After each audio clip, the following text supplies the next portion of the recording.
Have you ever felt like life after 60 is supposed to slow down? Like your best years are behind you? Well, here's the truth, they're not. But many people over 60 are unknowingly doing things that quietly steal their health, energy, and happiness. And the worst part? No one talks about it. Doctors don't always mention it. Friends stay silent. But these habits, they matter. And stopping them could change everything for you. So today, I'm going to walk you through 8 things you should never do after age 60, but most people still do. And I promise, this isn't your usual health advice.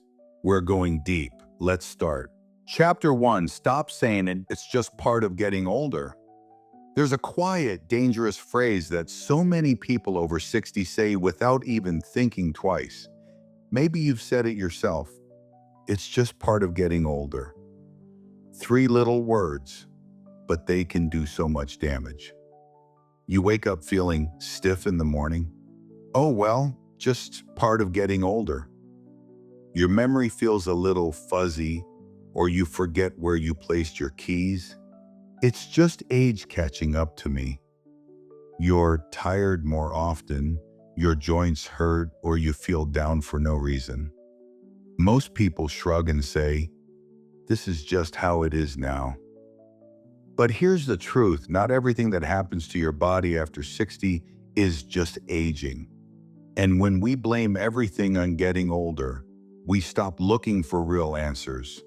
We stop trying to feel better. And that's a mistake. Yes, your body changes as you age. That's natural. But that doesn't mean you have to live in pain. That doesn't mean you should accept low energy, poor sleep, or emotional struggles as your new normal. That doesn't mean you give up. When you tell yourself this is just aging, you're also telling yourself, I don't need to ask questions. I don't need to see a doctor. I don't need to try new things that could help me feel better. And slowly, silently, you start settling for less. Less joy, less energy, less health. Let me ask you this. If your 30-year-old child felt constant joint pain, would you just say, that's normal for them? Of course not. You'd want them to get checked. You'd want them to find out what's wrong. You'd want them to get better. So why don't we treat ourselves with the same care and urgency? The truth is, a lot of what people think is just old age could be a nutrient deficiency like low cobalt or vitamin D, a side effect of a medication, a hidden thyroid or blood sugar issue, poor sleep quality or unprocessed stress, dehydration or lack of movement. These things are fixable, but only if we stop assuming they're just part of aging. Instead of brushing things off, get curious, ask questions, look deeper, track your symptoms, talk to your doctor, try new approaches. Because once you stop blaming everything on age, you open the door to real healing. You give yourself the chance to feel better, move easier, and enjoy life more, even after 60. So the next time you feel something off in your body, pause before you say those words. Don't silence your body's whispers. Listen to them. Every time you say, it's just age, ask yourself, what if it's not? Chapter 2. Stop skipping strength training. If there's one thing that quietly robs older adults of their freedom, it's this: loss of muscle. It doesn't happen all at once. It starts with small things. You find it harder to stand up from a chair. You stop walking as far. You avoid stairs whenever you can. And before you know it, you're saying things like, I'm just not as strong as I used to be. Here's the truth. After age 60, if you're not actively working to keep your muscles strong, your body will start breaking them down. This process has a name. It's called sarcopenia, and it's very common. But here's what most people don't realize. You can stop it. You can even reverse it. And you don't need a gym membership or a bodybuilder's routine to do it. Strength training doesn't mean lifting heavy weights or pushing yourself to exhaustion. It means moving your body with purpose. It means challenging your muscles just enough to tell them, hey, we still need you. You can do this with simple resistance bands, light dumbbells, or even water bottles, body weight exercises like chair squats, wall push-ups, or stepping up and down a step, us 15 to 20 minutes a few times a week can make a huge difference. Here's why this matters so much. Muscle keeps you independent. Want to keep driving, cooking, gardening, traveling, and enjoying life? You need strength for that. Muscle protects your bones.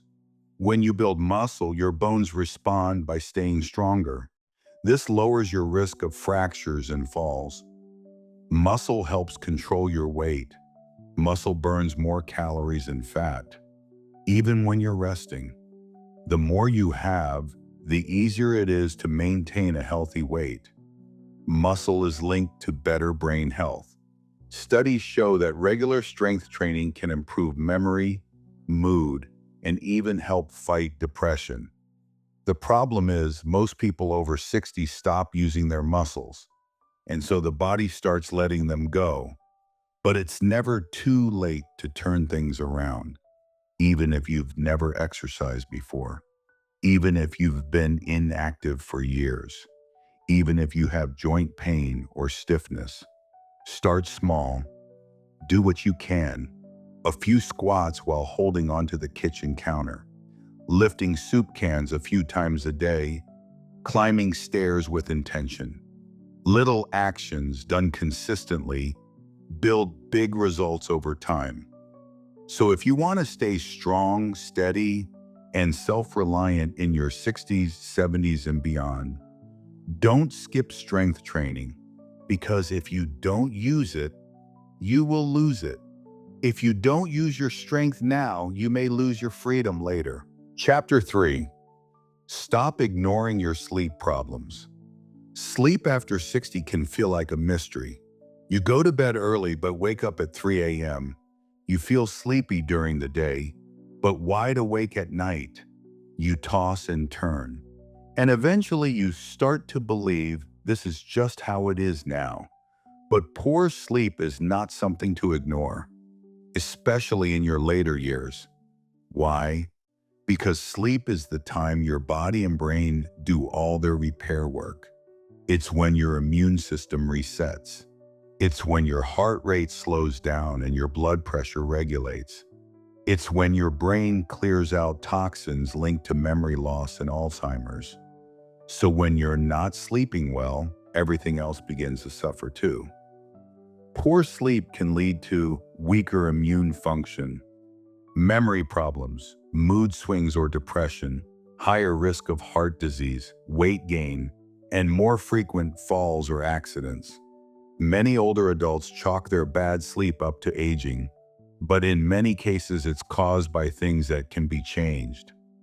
Common sleep disruptors after age 60 include drinking caffeine or alcohol too late in the day, going to bed too early or without a routine, pain or discomfort from arthritis or restless legs, medications that interfere with sleep, unprocessed grief, anxiety, or loneliness. The good news: you can work on all of these.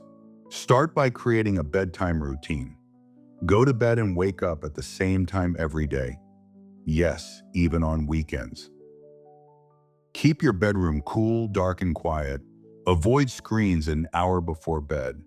Take a short walk in the late afternoon to help your body wind down. And if you're lying awake night after night, don't just accept it. Talk to your doctor. Get your hormones, thyroid, and vitamin D levels checked.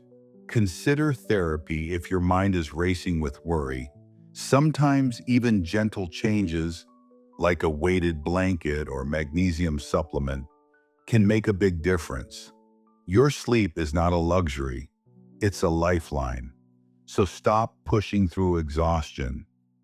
Stop pretending you're fine when you're clearly not rested. Give your sleep the attention it deserves.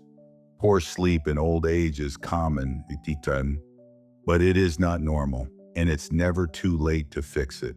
If any of these first three chapters spoke to you, maybe you've blamed things on aging, skipped strength training, or pushed through poor sleep, then please take 1 second to hit the like button.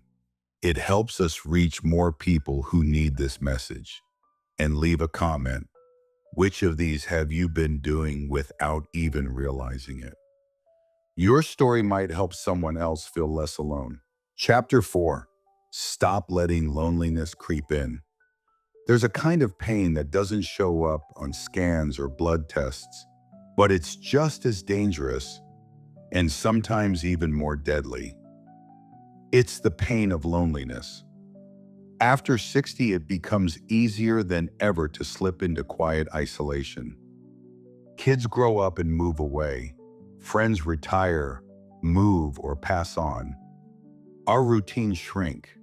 Suddenly, you go days without a real conversation, weeks without laughter, months without a hug.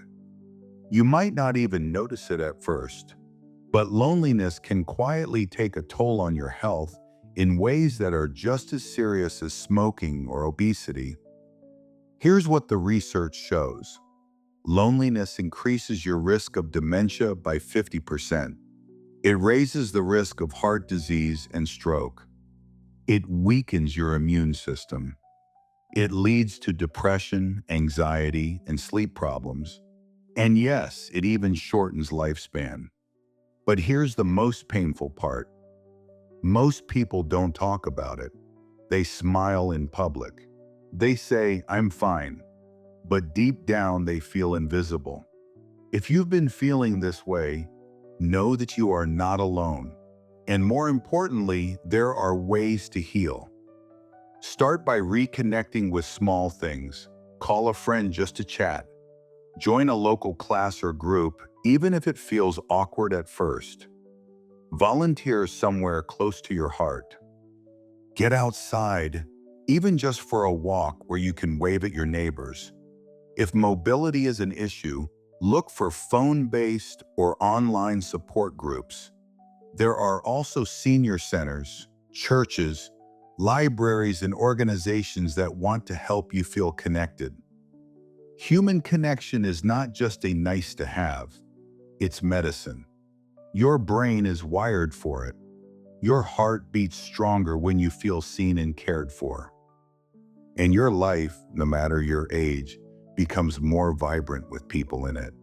So please stop waiting for someone to knock on your door. Reach out, even if it feels scary, even if it's just a small step, because your health and your happiness depend on it. Isolation in old age is silent, but deadly. Choose connection even when it's hard. Chapter 5. Stop saying I'm too old to learn that. There's a phrase that quietly shuts down your growth after age 60, and it's this one.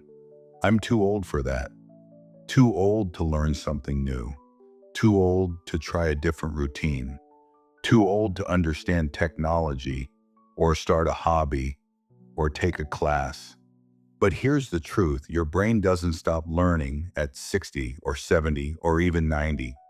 Neuroscience has proven something amazing. It's called neuroplasticity. It means your brain can form new connections, strengthen old ones, and even build entirely new skills, no matter how old you are. That's right, you can still grow, still learn, still change, but only if you stop telling yourself it's too late. Let's think about something. Would you ever say to a 6-year-old, "You're too young to dream"? No, you'd encourage them. You'd cheer them on. So why don't we cheer ourselves on in the same way?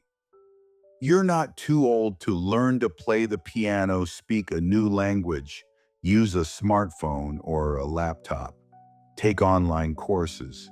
paint, write, or garden, or understand your own body and health better. In fact, learning something new in your 60s and beyond has powerful benefits. It keeps your brain sharp and may reduce dementia risk. It gives you a sense of purpose. It helps you stay independent. It boosts your mood and confidence. It creates opportunities for social connection. Even small things matter, like doing a puzzle, following a new recipe, or using your non-dominant hand. But many people over 60 hesitate to try new things because they're afraid of feeling embarrassed or failing. Here's something powerful to remember. No one starts out being good at something. Not a baby learning to walk, not a teenager learning to drive, and not an adult learning to dance or paint or speak a new language. The people who succeed are the ones who keep going. So instead of saying, "I'm too old," start asking, "What new thing do I want to try this year? What makes me curious? How can I make life more fun again?" Your later years aren't just about watching life go by. They're about living it with wonder, with courage, and with a sense of adventure. Because the truth is, you're not too old. You're just getting started. Learning keeps your brain alive. Curiosity keeps your spirit young. Don't let age shrink your world. Chapter 6, Stop Avoiding Health Checkups. Let's be honest. No one loves going to the doctor. It's uncomfortable. It takes time. Sometimes it brings up fears you'd rather not face.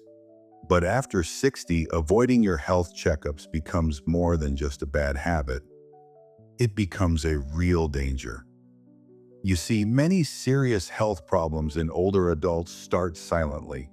You feel fine until you don't. And by the time symptoms show up, it's often too late. Regular checkups are your early warning system. They help catch problems before they grow. They help keep your medications in balance. They give you the power to make smart, informed choices about your body. Here are just a few checkups you should never skip after 60. Blood pressure, to protect your heart and brain. Cholesterol and blood sugar, to watch for heart disease and diabetes. Colon, prostate, breast, and cervical screenings, depending on your gender and family history. Bone density test, to catch osteoporosis early. Hearing and vision test, for safety and independence. Cognitive screenings, to monitor memory and brain health. And don't forget the simple but important ones. Annual flu shots, shingles and pneumonia vaccines, skin checks, dental cleanings. Every checkup is a chance to stay one step ahead. Now, some people avoid the doctor because they don't want bad news. They think, if I don't know, maybe it'll just go away. But here's the thing, what you don't know can hurt you. And facing something early gives you options, time, and control. Catching a problem late often means fewer choices and more suffering. So don't wait until something breaks. Get ahead of it. Stay in the driver's seat. Going to the doctor doesn't make you weak. It makes you wise. It shows you care about your future. It tells your family that you want to be here, strong, healthy, and present for as long as you can. Ignoring your health now could cost you years later. Your checkups are not just for today. They're for your future freedom. If you're still watching, I want to thank you. That means you care about your health, and that's powerful. Please hit subscribe if you haven't already. That tells YouTube to show this video to more people over 60 who need this message. And comment below, when was your last checkup? And what's one thing you learned from it? Let's learn from each other. Let's wrap up with the final 2 chapters. Chapter 7. Stop holding on to grudges and regrets. After 60, you've lived through decades of memories. Some beautiful, some painful. There are people who hurt you, choices you regret, words you wish you had said, moments you wish you could change.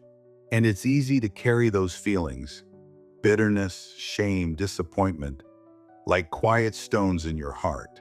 But holding on to them doesn't heal you. It just weighs you down. Bitterness doesn't punish the person who hurt you. It punishes you.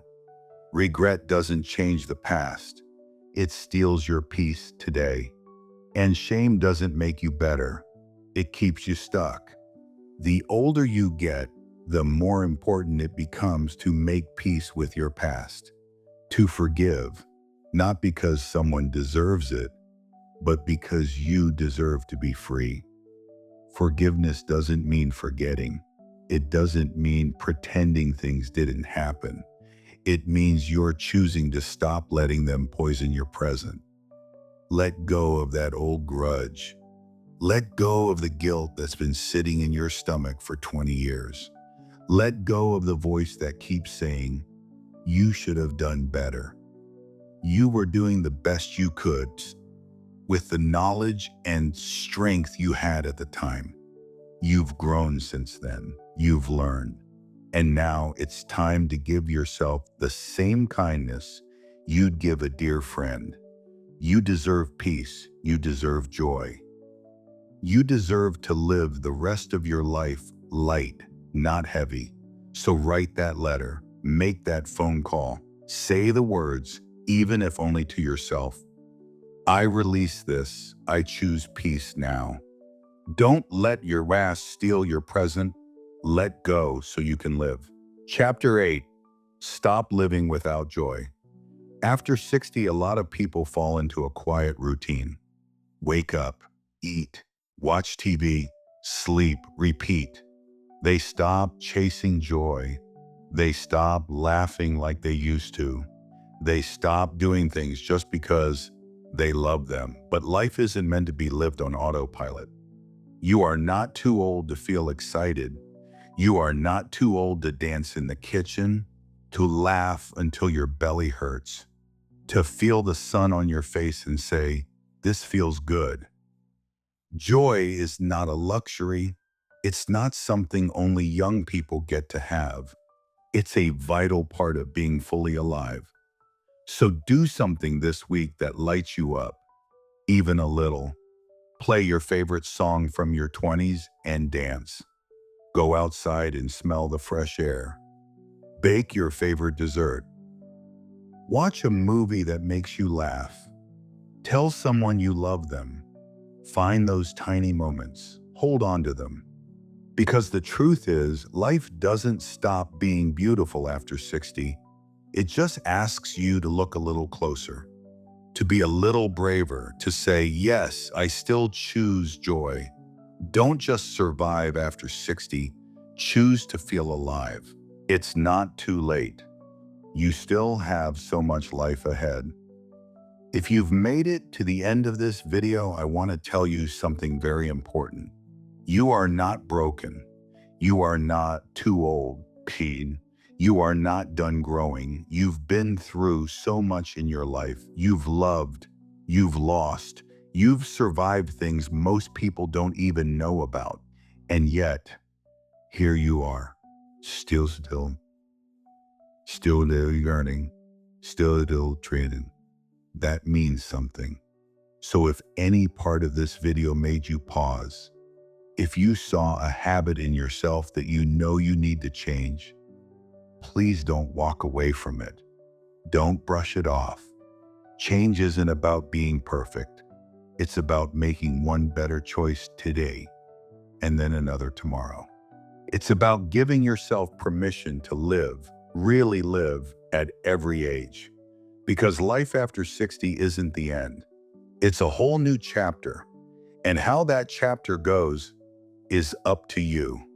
You don't have to do it alone. This channel is here to remind you of your strength, your wisdom, your worth. Every step of the way, I want to hear from you. Which of these 8 habits are you ready to leave behind? Which one hit home the most? Scroll down to the comments and share your story. You might be surprised who you inspire just by speaking up. And if you haven't already, please take a second to subscribe and click the bell icon so you never miss another video that helps you stay healthy, strong, and joyful in this new stage of life. If this video helped you, hit like. It tells YouTube to show it to more people over 60 who need it just as much as you did. Thank you for watching. Thank you for being here. And remember, you are not too old. You are just getting started.